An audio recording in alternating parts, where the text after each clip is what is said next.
Safe তো লাগে না। আমাকে প্রশ্নটা করেছেন, আমি কিন্তু ভীষণ কৃতজ্ঞ। কেন বলুন তো, আজ থেকে 2022-এ 17ই সেপ্টেম্বর আমার ছেলেকে ওই রকম বারুইপুর 200 কলোনিতে কিছু অ্যান্টি সোশ্যালরা মার্ডার করে আমার ছেলেকে। অভিক মুখার্জি প্রমোটার, এটা টিভিতেও দেখিয়েছিল। বলেছো আমি সত্যি কৃতজ্ঞ যে হঠাৎ আমাকেই জিজ্ঞেস করেছো, আমি কথাটা বলতে পারছি। এরকম তো সব জায়গায় চলছে, আমরা কিন্তু বিচারই পাচ্ছি না। আমি কী করে আমার যে বিচারটা পাবো? এখন সবে হাইকোর্ট, ওই লোয়ার কোর্ট বারুইপুর কোর্টে আমার ট্রায়ালে এসছে কেসটা।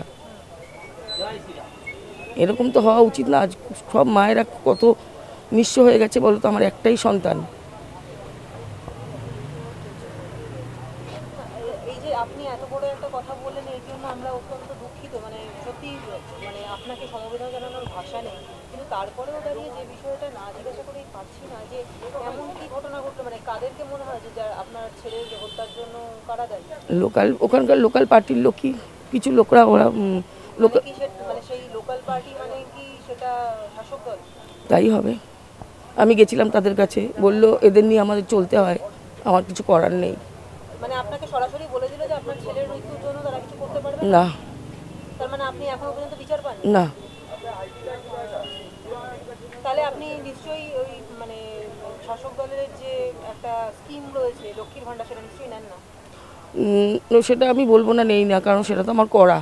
আচ্ছা, তো সেটা যে 500 থেকে এখন 1000 টাকা বাড়িয়ে দেওয়া হলো, বা কোনো কোনো ক্ষেত্রে 1200 টাকা দেওয়া হলো, আপনার ক্ষেত্রে আমি জানি না যে আপনি কি বলবেন, কিন্তু অন্যান্য অনেক মহিলারা রয়েছেন যারা এই নিতে চায় না। হ্যাঁ, তাদের ক্ষেত্রে তারা কি ভোটটা আপনার মনে হয় যে বিয়েকে তৃণমূলের দিকে দেবে? সেটা আমি বলতে পারছি না, সেটা যার যার মনের ব্যাপার। আমার তো আর ভোট দেওয়ারই ইচ্ছা নেই। আমি তো মনে করি ভোট কাউকেই দেবো না। কেউ তো আমার পাশে এসে দাঁড়ানো, তো সব পার্টি শুনেছে, শুধু আমি তৃণমূলের বলবো না, সব পার্টি তো শুনেছে। এটা প্রত্যেকটা চ্যানেলে এই খবরটা রটেছে, তাহলে সবাই জানে। কেউ তো আমার কাছে এসে দাঁড়ায়নি। আপনি যদি, আপনাকে আমি রিকোয়েস্ট করবো আপনি আমাদের চ্যানেলের মাধ্যমে, কারণ আমাদের চ্যানেলটা প্রচুর পার্টি লোকজন, অনেক বড় বড় লোকজন দেখেন, আপনার যদি কিছু বলার থাকে আপনি আমাদের চ্যানেলের মাধ্যমে বলতে পারেন। আপনি বলুন আপনার কি বক্তব্য, সবার উদ্দেশ্যে আপনি বলুন আপনার কি চাওয়া। আমি চাই যারা আমার এই ছেলে, মানে আমার ছেলে কোনো দোষই করেনি, নির্দোষ ছেলেটা ওখানে বারুইপুরে গেছে, এটা তার অপরাধ। বা টয়লেট করতে দাঁড়িয়েছে, একটা প্রমোটার তাকে ছাগলচুর বলে নৃশংসভাবে মেরেছে। তোমরা দেখো, তোমরা ভাববে চোখটা তুলে নিয়েছে, সর্ব অঙ্গটা জেব্রার মতো কেটেছে। আমি তো দেখিনি সেই দৃশ্য, কিন্তু যারা দেখেছে তাদের তো সাজা হওয়া উচিত। আমি বলি যে আমি সবার কাছে যেতে রাজি, কোনো মহিলা দল হোক, যেই হোক, আমাকে একটু হেল্প করলে আমি বেঁচে যাই, আমি একটু শান্তিতে নিঃশ্বাস নিতে পারি। আমাদের বাংলাদেশের মহিলা তারা একটু বোকা বলে এই বোকামি করছেন এবং এদেরকে বুঝিয়ে দেওয়া হচ্ছে। এই লক্ষ্মীর ভাণ্ডার বিভিন্ন নামে এরা লক্ষ্মীর ভাণ্ডার, সাইকেলশ্রী, অমুকশ্রী করে দিচ্ছে। আসলে এই জিনিসগুলো কেন্দ্রীয় সরকারের, এবং কেন্দ্রীয় সরকার বহুদিন ধরে এটা দিচ্ছে, কিন্তু আমরা ঠিকমতো এতদিন ধরে পারিনি। আমাদের উপর এত অত্যাচার চলে যে আমাদের সব সময় কিছু বলতে গেলেই মেরে ধরে দেওয়া হয়, এবং পুলিশের অত্যাচার, পুলিশকে দিয়ে বলে দেওয়া হয় যে একদম কোনো স্টেজ বাঁধা যাবে না, কোনো মিটিং করা যাবে না, কিছুই করা যাবে না। তাহলে সেখানে তো আমরা বলতে পারছি না, বোঝাতে পারছি না, আর ওরা মিথ্যে বলে এইগুলোকে পরের পর চালিয়ে যাচ্ছে। আসলে এটা কেন্দ্রীয় সরকারেরই একটা যোজনা। এই যোজনার থেকেও যে বাড়ির যোজনা দেওয়া হয়েছে সেগুলো ওরা করতে দিচ্ছে না, সেই বাড়ির টাকাও মেরে দিচ্ছে, অথচ বলছে আমরা এই যোজনায় সামিল আছে, আমরা দিচ্ছি। উনি কোথা থেকে দিচ্ছেন? ওনার তো দেওয়ার কথা না। এই কিছুদিন আগেও বোধহয় 300 কোটি কত টাকা দিয়েছে কেন্দ্রীয় সরকার রাজ্য সরকারকে। সেই টাকাগুলো দিয়ে উনি হঠাৎ করে বললেন আমি দিয়ে বাড়িয়ে দিচ্ছি, কিছুই বাড়াচ্ছেন না। উনি যদি এতই কিছু বাড়িয়ে দিচ্ছেন, তাহলে আজকে ওনার সব মন্ত্রীরা জেলে কেন? তারা তো স্থানে থাকতো, এবং আমাদের তাদের কাছে গিয়েই পায়ে ধরতে হতো যে এটা দিন ওটা দিন, কিন্তু তা তো করতে হচ্ছে না। ওনারা জেলে বসে আছেন, আর কিছু হলেই নিজেরা অন্যায় করছে, তারপরে কি বলছে না কেন্দ্রীয় সরকার আমাদের এটা করে দিচ্ছে, মোদি সরকার এটা করে দিচ্ছে। তো মোদির কি এইটাই করার শুধু কাজ? উনি কি ভোট আর অন্য শহরে পাচ্ছেন না? অন্য কোনো স্টেটে সেখানেও তো উনি জিতছেন। কি করে জিতছেন? সেখানে তো মমতা নেই, কিন্তু ওরা অন্যায়ও করবে, আবার আমাদেরকে যা খুশি বলবেও। এটাই হচ্ছে ওদের ক্রাইটেরিয়া একটা, ওরা এটা করেই ভোটে জিতবে। মহিলারা মোটেও সেফ নয়, মহিলারা সেদিন থেকেই সেফ নয় যেদিন থেকে এরা এসছে। আজকে ওরা বলে 34 বছর, আমি সিপিএমও করিনি কোনো দিন, আমি এদের দলও করিনি, কিন্তু কথা হচ্ছে মহিলারা যদি সেফ হতো তাহলে আজ কলকাতার বুকেও এরকম ঘটনা ঘটছে, আমরা দেখতে পাচ্ছি না কেন? পুলিশ সেগুলোর কোনো ডায়েরি নেয় না, কোনো কথা বলে না। তাই আমাদের 90 নম্বর ওয়ার্ডের পাশে এই ব্রিজ ক্রস করলেই 90 নম্বর ওয়ার্ড, সেখানে কি কিছুই হচ্ছে না? সবই হচ্ছে, কিন্তু আমরা বলতে পারছি না, জানতে পারছি না, কারণ আমাদের মুখ চেপে বন্ধ করে রাখা হচ্ছে। কিছু বললেই কয়েকশো মেয়ে নিয়ে এসে আমাদের ঘরের দরজায় ঠেলে দিচ্ছে, বলছে তোমাদের টাকা দেবো, তোমাদের মদ দেবো, বিকেলবেলা তোমাদের পুজোয় চাঁদা দেবো, এই করে করে এই অবস্থা করে রেখেছে। এবং কামদুনি যখন ঘটেছে, যখন বরুণ বিশ্বাসকে মেরে ফেলা হয়েছে, তখনও আমি সেখানে গেছিলাম এবং দেখেছি বরুণ বিশ্বাসকে কিভাবে মেরে ফেলা হয়েছে এর প্রতিবাদ করার জন্য। আজ সন্দেশখালি, আজকে তো এদিকেও হয়েছে, হাওড়া জেলায় তো অনবরত হচ্ছে, হুগলি জেলায় হচ্ছে। এগুলো খবর আমরা পেলেও কিছু করতে পারছি না, কারণ এরা আমাদের ওপরে অত্যাচার চালিয়ে যাচ্ছে। হ্যাঁ, সামওয়াট সেফ। অনেক দিন ধরেই আছি তো, বলতে নেই, অনেক রাত বিরেতে ফিরতে হয়েছে, কখনো এখন টাচ বোর্ড এখনো পর্যন্ত কোনো অসুবিধে ফেস করিনি অ্যাজ সাচ।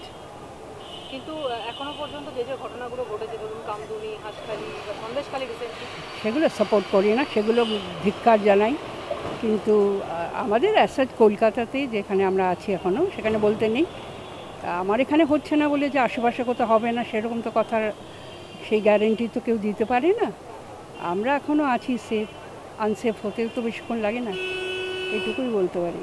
এই যে মুখ্যমন্ত্রী যে একটা লক্ষ্মীর ভাণ্ডার বলে স্কিম করেছেন, যেটা মেইনলি যারা একটু গরিব মানুষ তাদের জন্যই তারাই নিয়ে থাকেন, 500 টাকা থেকে 1000 টাকা করে দিয়েছেন, তাতে কি মনে হয় যে ভোটটা এখন মহিলাদের ওই দিকে যেতে পারে?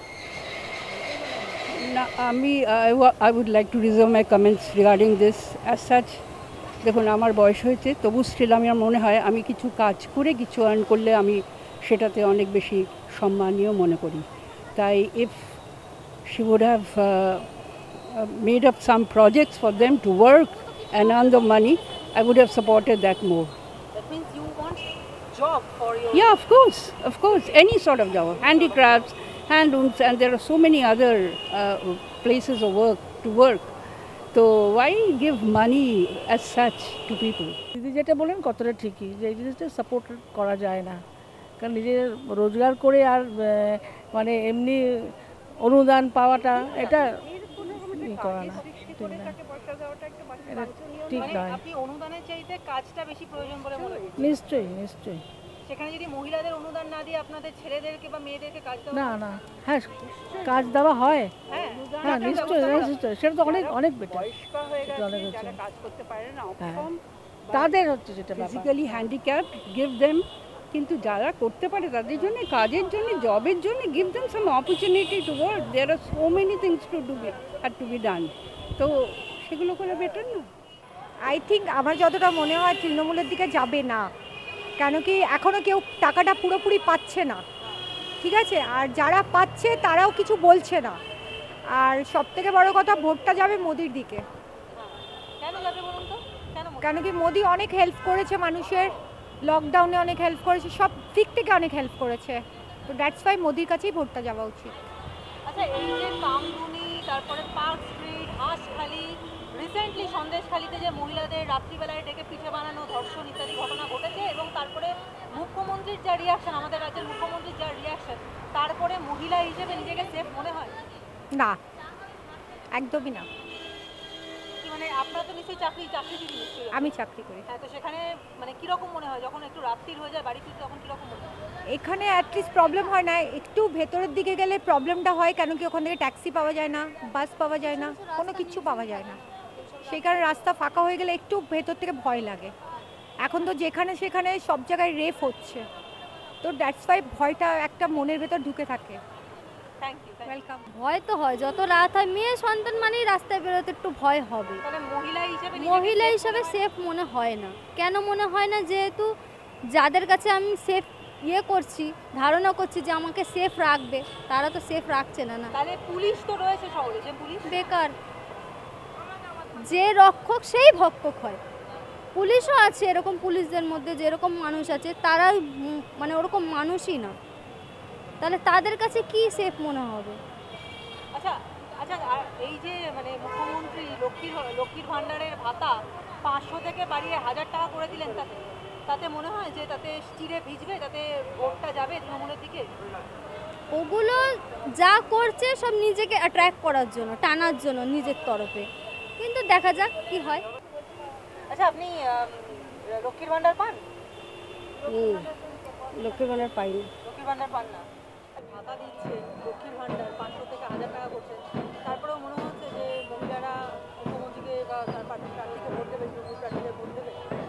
দেখুন, লক্ষ্মীর ভাণ্ডার শুধু একটা জিনিস তো ডিসাইড করা যায় না যে শুধুমাত্র 500 টাকা বা 1000 টাকার বেসিসে মানুষের চলবে কি না, কারণ জানেন এখনকার দিনে কিভাবে মূল্যবৃদ্ধি হয়েছে, তো সেই অনুযায়ী কিছু তো পরিবর্তন তো দরকার।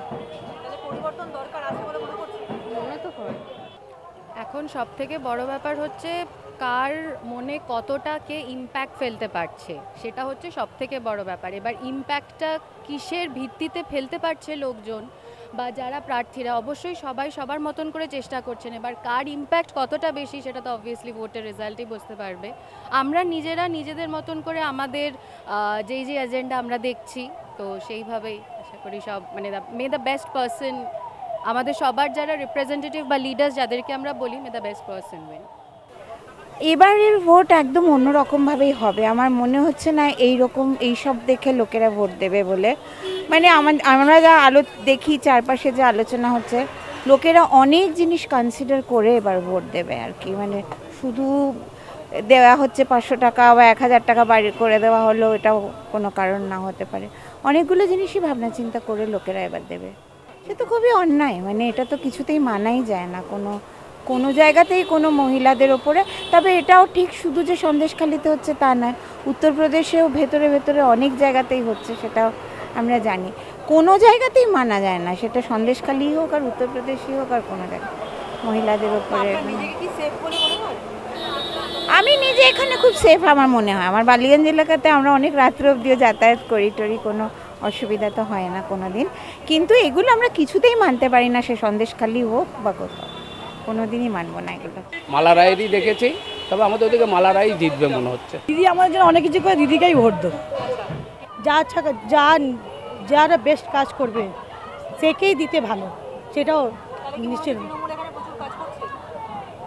কাজ তো ভালোই করছে, কিন্তু ওরকম তো বোঝা যাচ্ছে। দেখেন, কাজ কেউ ভালো করছে না আমাদের জন্য। আমরা না রোজই দিচ্ছে, নাহলে কাজ দিচ্ছে, কিছুতে দিচ্ছে না কেউ। এবার দেখেন কি হবে। একদমই না, যেহেতু মেট্রো সিটিতে প্রপার যাদবপুরে থাকি সেই জন্য হয়তো সেফ। আজকে যদি সেই রকম জায়গায় থাকতাম হয়তো সেফ হতামই না। নয়তো কোথায় আমাদের ভারতবর্ষের কোথাও মহিলারা সেফ নয়, কোথাও নয়। এটা রাজনীতি টানছি না। সন্দেশখালিতে যা হচ্ছে, উত্তরপ্রদেশের বড়ৌলিতে তাই হচ্ছে, বিহারে ছাপড়াতে যা হচ্ছে, আবার কেরালাতে গিয়েও তাই হচ্ছে। মেয়েরা কোথাও সেফ নয়। ওরা যখন 5000 টাকা রোজগার করে স্বামী সন্তানের ঘর চালায়, ঘর মুছে বাসন মেজে, আবার আমরা যারা 50-60 হাজার টাকা রোজগার করি, আমরাও এসে বাড়িতে টাকা দিই। তো সেফ আমরা কেউ না।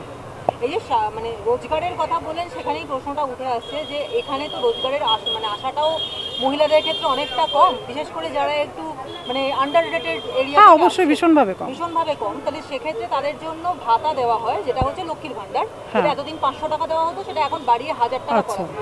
তাহলে কি মনে হয় যে তাদের ভোটটা চলে যাবে তৃণমূলের দিকে? হ্যাঁ, মনে তো হয়। মানে আমি এটা রাজনৈতিক ব্যক্তিত্ব প্রথম কথা নয়, কিন্তু তারপরেও বলছি, হ্যাঁ, ওই 1000 টাকা পেলে ওদের হয়তো কিছু হয়, কারণ যারা এতটা সত্যিই গরিব, 1000 টাকা রোজগার করতে তো কষ্ট হয়, হতে পারে। আর একটা লাস্ট প্রশ্ন করছি যে মহিলা হিসেবে আপনি নিজে যেমন ইন্ডিপেন্ডেন্ট, আপনার তো মনে হওয়া উচিত যে সবাই আপনার মতো ইন্ডিপেন্ডেন্ট হোক। সেখানে দাঁড়িয়ে এই ভাতা দেওয়াটাকে কতটুকু সমর্থন করে? ভাতা না দেওয়া হলে সেটা তো আবার লুটের টাকা হয়ে যেত। মানে যদি 1000 টাকা করে, আমি কথাই বলছি, 10 জনকেও দেয় 10,000 টাকা, তবু গরিব মানুষ কিছু পেলো। 10,000 টাকা যদি দিতেই না হয়, তাহলে তো নেতাদের পকেটে চলে গেল। তার থেকে ভাতা দেওয়া ভালো। চাকরি দিতে পারবে না তো, জায়গা কোথায়? কিছু তৈরি হয়েছে না? আছে শিল্প, না আছে কোনো সংস্থান, কিছু আছে যে চাকরি দেবে? বড় বড় জায়গা থেকে পাশ করে ছেলেমেয়েরা চাকরি পাচ্ছে না, আর ওরা কি চাকরি পাবে?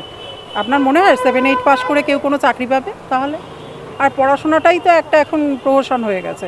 আমরা যারা সত্যি কথা একটু আপার দিকে রয়েছি তারা আমরা ছেলে মেয়েকে বড় বড় স্কুলেতে পড়াচ্ছি, বড় বড় টিচারদের কাছে পড়াচ্ছি, মাস গেলে কম টাকার খরচ করি ওদের পেছনে, তবেই ওরা আজকে একটা যা সময় গিয়ে হয়তো দাঁড়াবে, ওয়েস্ট বেঙ্গলে না হোক অন্য কোথাও গিয়ে দাঁড়াবে। কিন্তু বাকি ওরা কি করবে?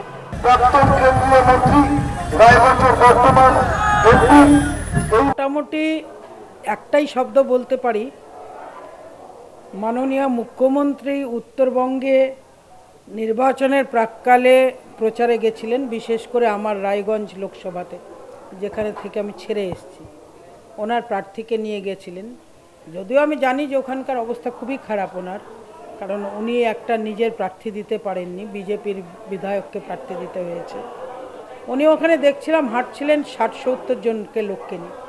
আমার এখানে এক একটা মণ্ডল মানে আমাদের যে সাংগঠনিক স্ট্রাকচার, সেই মণ্ডলে শুধুমাত্র মন্দিরে পুজো দেয়া, একটু মানুষের সঙ্গে সম্পর্ক করা, এটুকু কার্যক্রমে আমাদের মণ্ডল মানে হচ্ছে একটা বিধানসভায় 1/4, মানে একটা 4টে বা 5টা করে। সেই এলাকায় আমার মোটামুটি 200-300 লোক থাকছে। তো স্বাভাবিকভাবে বুঝতে পারছেন, মানে এই জন্যই আমি বললাম মুখ্যমন্ত্রী আমার গড়ে গেছিলেন, আমি ওনার গড়ে এসেছি। এই যে আপনারা গড় বলেন না, সেই গড়ের হিসাবটা আমি গড়পট্টা দিয়ে দিলাম। এই যে গড়ের কথা বললেন, তাতেই বলছি যে মমতা বন্দ্যোপাধ্যায় একসময় এখান থেকে ভোটে দাঁড়িয়েছিলেন, শ্যামাপ্রসাদ মুখোপাধ্যায়, প্রিয়রঞ্জন দাস, মুন্সি, সত্যসাধন চক্রবর্তী, মতো সব হেভিওয়েট নেতারা এখান থেকে একসময় ভোটে দাঁড়িয়েছিলেন, জিতেও ছিলেন। আপনি কতটা আশাবাদী? আপনাদের কি মনে হচ্ছে আমি খুব লাইট ওয়েট? আমার তো ওজন অনেক, লোকে বলে। আমারও খুব কম ওজন না, ভালোই ওজন আছে। এই এলাকাটা আপনি যে এক্ষুনি বললেন গড়, তো এই এলাকাও মমতার গড়, এবং সেই তকমায় যে ধুলো পড়েনি, বারবার এখানকার যে প্রার্থীরা দাঁড়িয়েছেন তারা ভোটে জিতে সেটা প্রমাণ করেছেন। আপনি এবার সেই তকমায় তাহলে ধুলো ফেলতে পারবেন বলে মনে করছেন? ইচ্ছে আছে তো, শখও হয়েছে। শখ না হলে নিজের জেতা আসন ছেড়ে এসেছি। সি ভোটার বলছে যে 5ই এপ্রিল অবধি যেটা করা হয়েছিল, সমীক্ষা বলছে সেখানে সম্ভাব্য জয়ী মালা রায়। কি বলবেন? 5ই এপ্রিল পর্যন্ত সম্ভবত আমি এখানে কোথাও ছিলাম না। এখনকার সি ভোটারের কাছে শুনতে বলুন।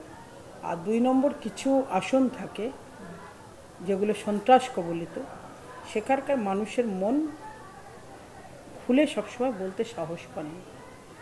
তো স্বাভাবিকভাবে ডায়মন্ড হারবারে, দক্ষিণ কলকাতা, এরকম কিছু আসনে স্বাভাবিক মানুষ মন খুলে কথা বলবেন না।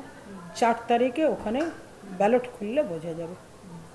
মালারায় বলছেন যে উত্তরবঙ্গের মানুষ নাকি গ্রহণ করেননি আপনাকে, এবং আপনি এলাকায় যাননি, সেজন্য মানে সেখানে সাংসদ থাকাকালীন, এবং সেই জন্য দক্ষিণবঙ্গে আপনাকে আসতে হয়েছে। তো উনি দাঁড়ালে কর্মীরা কাজ করবে না, এবং বিজেপি নেতৃত্ব তাই ঠিক করেছে দক্ষিণ কলকাতায় আপনাকে প্রার্থী করা। আসলে মালারায়ের একটু মুশকিল আছে, উনি একটু ব্যাকডেটেড আছেন, বয়স আছে স্বাভাবিকভাবে। 1 নম্বর হচ্ছে ওনাকে এটা শুনতে হয়েছে লোকাল এলাকার মানুষ থেকে, কারণ উনি তো নিজের এলাকায় যান না। সবাই বলে উনি 88 নম্বর ওয়ার্ডের এমপি, ওনার পক্ষে রায়গঞ্জের কি খবর সেটা জানা সম্ভব না।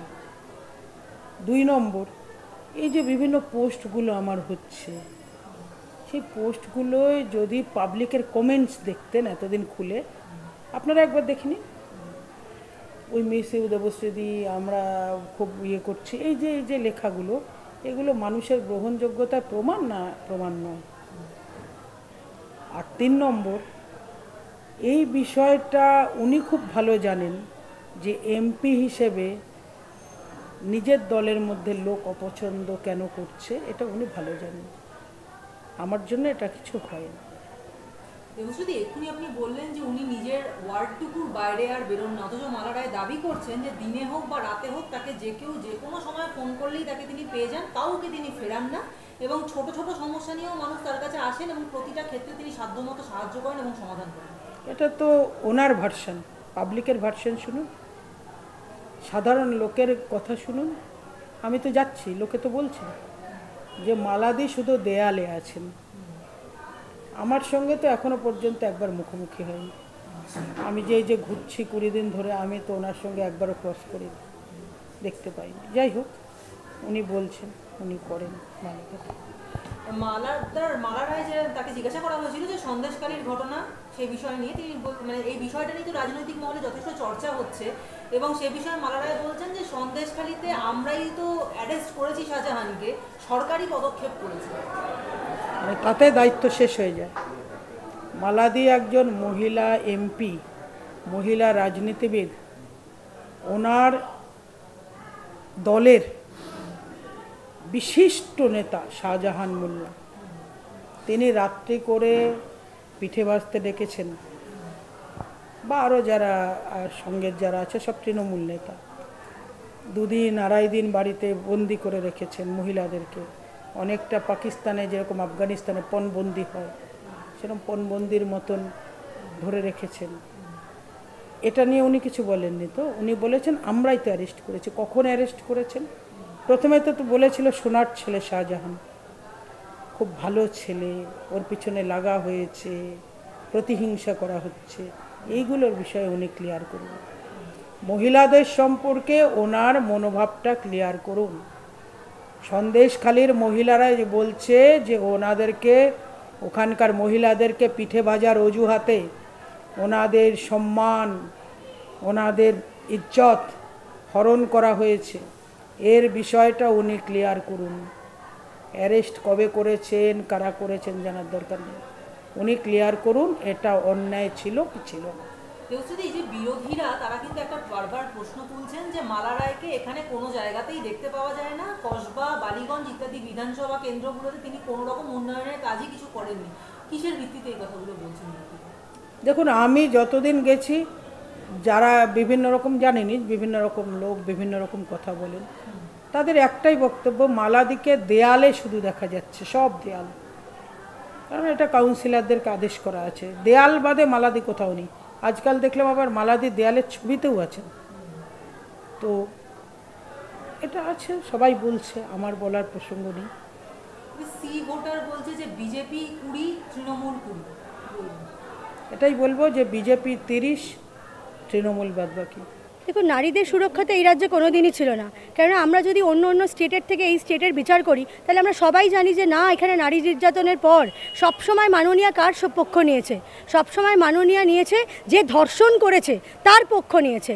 তাহলে বিভিন্ন ঘটনা আমরা পার্ক স্ট্রিট থেকে, কামধেনু থেকে, কাকদ্বীপ থেকে যতগুলো ঘটনা দেখেছি, সেখানে কিন্তু আজকে মাননীয়ার যদি স্টেটমেন্ট দেখেন, সব জায়গায় উনি এই স্টেটমেন্টই দিয়েছেন যে উনি ধর্ষকের সাথে আছেন। আলটিমেটলি যে ভিকটিম, তার আইদার কোনো অ্যাফেয়ার্স বা আইদার কোনো ছোটো ঘটনা, এরকম বলে উনি কিন্তু পাশ এড়িয়ে গেছেন। এর বাইরেও যদি লজিক্যাল কথা হয় বা আমরা যদি এনসিআরবি রিপোর্ট দেখি, তাহলে সেখানেও আমরা জানি যে কনভিকশন রেট আমাদের কত, আমাদের পশ্চিমবাংলার conviction rate is less than 2%। তার মানে আমরা এখানে পুলিশ প্রশাসনের উপর ভরসা করতে পারি না, কোনো কেস রেজিস্টার্ড হয় না, এবং কেস রেজিস্টার্ড না হওয়ার জন্য আলটিমেটলি কোনো রকম ভিকটিমরা জাস্টিস পায় না। তাই আমরা ন্যায়ের জন্য তখনও পিপাসিত, এখনও আমরা পিপাসিত। এই যে মুখ্যমন্ত্রী যে মানে মহিলাদের ভোটটা পাওয়ার জন্য 500 থেকে 1000 টাকা করে দিলেন লক্ষ্মীর ভাণ্ডার, তারপরেও মনে হয় যে মহিলারা তাকে ভোট দেবেন না। মহিলাদের বিষয়টা এখানে যেটা দাঁড়িয়ে আছে, সবাই তার সন্তানদের প্রতি খুব ভীষণ চিন্তিত। সন্তানদের ভবিষ্যতের ওপর বড় একটা নির্ধারণ করে, এবং এখানকার সন্তানরা আমরা যারা দেখি, যারা আমরা মা আছি, যারা আমরা যাদের আমাদের কাকিমা পিসিমারা, সবাই কিন্তু 1000 টাকা কেন কোনো কিছু নিয়ে তারা সুখী না। কেননা আমাদের পরিষেবা নেই, আমাদের কোনো রকমের এখানে ইন্ডাস্ট্রিজ নেই, কোনো রকম এখানে প্রপার সার্ভিস নেই, পরিষেবা যেটাকে বলা হয়। যেখানে উনি বলেছিলেন যে ডবল ডবল চাকরি, সেই ডবল ডবল চাকরি কিন্তু আমরা আমাদের পশ্চিমবাংলার বুকেতে আমাদের ভাইদের জন্য আমরা সেটা দেখতে পাচ্ছি না। তাহলে আপনি ধর্মতলায় যান, যেটা ধর্ণা মঞ্চে পরিণত হয়েছে, সেখানে আমরা কি দেখতে পাচ্ছি যে কত ওখানকার আমাদের যারা ভাইরা বোনেরা, তারা আজকে দিনের পর দিন আন্দোলন করছে, প্রায় 1500 দিন তারা ওখানে বসে আন্দোলন করছে। দিদি বরঞ্চ তাদের কাছে গিয়ে একবার মিট করুক, করে তাদেরকে চাকরি দেওয়ার ব্যবস্থাটা করুক। ওনার কাছে সলিউশন নেই, কোনো রকমের বিপর্যস্ত সরকার, দেউলীয়, মানে রাজনৈতিকভাবে দেউলিয়া সরকার। তো সেটা তো আমরা দেখতেই পাচ্ছি, তার এতগুলো যেখানে ছাত্র যুবক সব জায়গায় আন্দোলন চলছে, সেখানে তো এটাই হবে যে আজকে তোমার যে স্কুলের ছাত্ররা আছে তারা আজকে তোমার চাকরি পাচ্ছে না, আর সেখানকার শিক্ষকরা কী করছে, সেখানে শিক্ষকরা ডিএ পাচ্ছে না বলে তারাও আন্দোলন করছে। তাহলে আজকে ভাবুন যে আমাদের রাজনৈতিকভাবে কোন জায়গায় আমরা অবস্থান। যে মমতা ব্যানার্জি এককালে গাড়ির ওপর উঠে চেপে উনি পার্শ্ব শিক্ষকদের এজেন্ডাকে সামনে রেখেছিলেন, যেখানে উনি বলেছিলেন যে কেন্দ্রীয় হারে ডিএটাই আমাদের আসল, আমরা যদি সরকারি কর্মচারীদের পরিষেবা পৌঁছাতে না পারি তাহলে এই পশ্চিমবাংলার সরকার ব্যর্থ, তখন উনি সিপিএমের দিকে আঙুল তুলেছিলেন। আজকে সেই আঙুল ওনার নিজের দিকেও আসছে। দেখুন, আমরা 100% আশাবাদী যে দক্ষিণ কলকাতার বুকে এবারে ভারতীয় জনতা পার্টি প্রতিষ্ঠা লাভ করবে। তার দুটো কারণ হলো যে উনি একটা লড়াকু নেত্রী, উনি অলরেডি একটা এক্সিস্টিং এমপি, যেখানে উনি 100% উনি ওনার এমপি ল্যাডের কাজ কিন্তু রায়গঞ্জে উনি করেছিলেন। তাহলে পশ্চিমবাংলার বুকে এই দক্ষিণ কলকাতার যে মানুষগুলো, যারা আমরা সবাই অনেকে বলে যেখানে ভীষণ ভীত সন্ত্রাস, এখানে আমরা সকলে জানি, এবং আমরাও এখানে ভারতীয় জনতা পার্টির মহিলা মোর্চারা আমরা এখানে যেভাবে সংগ্রামটা করছি, আমরা সবাই চাইবো যে দেবশ্রীদি এখানে প্রতিষ্ঠিত হোক। তখন যারা লক্ষ্মী ভাণ্ডার পাচ্ছে তারা আমরা বলবো যে সেই জায়গায় অন্নপূর্ণা ভাণ্ডার 3000 টাকা ডিক্লেয়ার হবে। তো আমরা এটা আশ্বস্ত করছি জনগণের কাছে যে আপনারা ভারতীয় জনতা পার্টিকে একবার সুযোগ দিন। সন্ত্রাসবাদের সরকারকে আপনারা সুযোগ দিয়েছেন, দুর্নীতিবাজের সরকারকে সুযোগ দিয়েছেন। আমরা বলবো যে বিকশিত ভারত হওয়ার জন্য বিকাশ, সবকে সাথ সবকা বিকাশ, এই মূল মন্ত্রে সকলকে একবার ভোট দিন, মোদিজিকে জেতান, মোদিজির হাত সশক্তকরণ করুন। আমার দৃঢ় বিশ্বাস পশ্চিমবাংলার বুকেও নিশ্চয়ই তার অর্থনীতি ঠিক ফলবে। ইভিএম যে কোনো কারচুপি হয় না সেটা প্রমাণ করার জন্য আগে একবার মনে হয় ডাকা হয়েছিল যে সব দল থেকে আসো, আমরা টেস্ট করে দেখাবো সেটাকে কি কারচুপি করা যায় কিনা। তখন তৃণমূল থেকে কাউকে পাঠায়নি। ইভিএম প্রক্রিয়া, ভোট হচ্ছে স্বচ্ছ প্রক্রিয়া। আমরা আশা করব পরবর্তীতে অনলাইন ভোটিং হবে, বায়োমেট্রিকের সাথে, আধার কার্ডের সাথে ভোটার কার্ড অ্যাড করে যাতে বায়োমেট্রিক দিয়ে সেভাবে ভোট হয়। আমরা আমাদের কেন্দ্রীয় সরকারের কাছে ভবিষ্যতের জন্য আবেদন জানাবো যাতে কারচুপি রোখা যায়। মুখ্যমন্ত্রী কিন্তু এমন কথাও বলেছিলেন যে লোডশেডিং করে দেবে বা মাদক খাইয়ে দেবে, মাদক খাইয়ে মানে আপনাকে আনকনসিয়াস করে দিয়ে সেখানে মানে ইভিএম মেশিনে নাকি চিপ ঢুকিয়ে দেওয়া হবে। ইভিএম মেশিনে চিপ ঢুকিয়ে কি করে করা যায়? ওনার মাথার চিপটা খারাপ হয়ে গেছে, ওই যে বাড়িতে ধাক্কা দিয়ে পড়ে যাওয়ার পর থেকে ওনার মাথার চিপটা খারাপ হয়ে গেছে। আগে ওই চিপটা ঠিক করলে উনিও ঠিক হবে, বাংলার মানুষ ওনার এসব ভুল ভাট বকা থেকে মুক্তি পাবে। বিজেপি সিপিএম এরা ভোট চাইতে আসলে চেলাকাঠ দিয়ে চেলাকাঠ নিয়ে যুব সমাজ যেন রেডি থাকেন, মা বোনেরা ঝাঁটা নিয়ে তৈরি থাকুন। তৃণমূল নেতা মিয়াজুল ইসলাম এই দাওয়াই দিচ্ছে। সন্দেশখালীর মা বোনেরা দেখিয়ে দিয়েছে কি করে শেখ শাহজাহানের পেছনে চেলাকাঠ ঝাঁটা নিয়ে তারা করেছে। তৃণমূলের লোকজন এখন মা বোনদের কাছে ভোট চাইতে গেলে উল্টো রিয়াকশন হতে পারে, সেজন্য এইসব বলছে। শেষ প্রশ্ন করছি যে সি ভোটার বলছে যে বিজেপি 20টা আসন পাবে এবং তৃণমূল 20টা আসন পাবে। সি ভোটার যদি এখন 20টা আসন পায়, আপনারা যদি জানেন যে এটা হয়েছিল স্যাম্পলিং বা পোলটা যেটা ওরা করেছে 5 এপ্রিলের উপর বেসড করে করেছে, তখন ক্যান্ডিডেট ঠিকঠাক মতো হয়তো অনেক জায়গায় হয়নি। আর আমরা আশাবাদী আমাদের অমিত শাহজি কেন্দ্রীয় নেতৃত্ব যে 35টা টার্গেট দিয়েছে আমরা তার কাছাকাছি যাব। আমাদের বাংলার জনগণের প্রতি আস্থা আছে। আমরা যে প্রচারে বেরোচ্ছি আমরা দেখতে পাচ্ছি মানুষ কীভাবে স্বতঃস্ফূর্তভাবে এগিয়ে আসছে এবং মানুষ বলছে এই সরকারের পরিবর্তন চাইছে। তা আমরা আশাবাদী আমরা 35-এর আশেপাশে থাকবো। কিন্তু অনুপমদা, একটা যেটা খুব বড় প্রশ্ন এখানে হয়ে উঠছে যে মানুষ হয়তো চাইছে যে অবস্থার বদল হোক বা এবারে বিজেপি আসুক, পদ্ম ফুলে ভোট দেব, কিন্তু পরিস্থিতিটা এমন হয়েছে যে কোনোভাবে তাদেরকে হয়তো ভোট দিতে নিয়ে যাওয়া মানে যেতে দেওয়া হবে না। পোস্ট পোল ভায়োলেন্স বা প্রি পোল ভায়োলেন্সের কথা আমরা আগেও দেখেছি, এবারেও হবে। এবং এই রকম পরিস্থিতিতে মানুষ যাতে সুস্থভাবে ভোটটা দিতে পারে তার জন্য সুস্থভাবে দাদা আমরা একটা শেষ প্রশ্ন করছি যে আপনি বলছেন যে মানুষ ভোট যদি ঠিক মতো দেয় তাহলে সেক্ষেত্রে 30 থেকে 35টা আসন আপনারা পেতে পারেন, কিন্তু এই ভোটটা তো তখনই মানুষ দিতে পারবে যখন তারা শান্তিতে নির্বিঘ্নে ভোট দিতে পারবে। সারা ভারতে যেখানে নির্বাচনটা একটা গণতন্ত্রের উৎসব, সেটা এখানে হচ্ছে মরণোৎসব হয়ে যাচ্ছে, একটা নরমের যজ্ঞ হয়। Pre poll violence, post poll ভায়োলেন্সের কি বিভৎসতা সে আমরা আগেই দেখেছি। সেখানে দাঁড়িয়ে যে গত বছর যেভাবে রিগিং হয়েছিল সেই রিগিংটাকে কিভাবে বন্ধ করতে পারবেন বা কিভাবে সাধারণ মানুষ সুস্থভাবে ভোট দিতে পারবেন তার কোনো স্ট্র্যাটেজি কি আপনারা তৈরি করেছেন? না, সেটার জন্য তো নির্বাচন কমিশন অলরেডি চেষ্টা করছে। বাংলাতে আমি যতটুকু জানি 9000-এর উপর বেশি কোম্পানি দেবে। সেটা আমরা নির্বাচন কমিশনকে অনুরোধ করব যাতে প্রত্যেকটা বুথে পর্যাপ্ত পরিমাণ কেন্দ্রীয় বাহিনী থাকে। আর বাংলার মানুষের দেয়ালে পিঠ ঠেকে গেছে, দেয়ালে যখন পিঠ ঠেকে যায় আর কিছু করার থাকে না, মানুষ নিজে প্রতিরোধ গড়ে তোলে। এবার আমরা আশা করব মানুষও প্রতিরোধ গড়ে তুলবে আর কেন্দ্রীয় নির্বাচন কমিশন সেটা চেষ্টা করবে পর্যাপ্ত সংখ্যক কর্মী বাহিনী দিয়ে যাতে ভোটটা সুষ্ঠুভাবে হয় সেটা চেষ্টা করবে।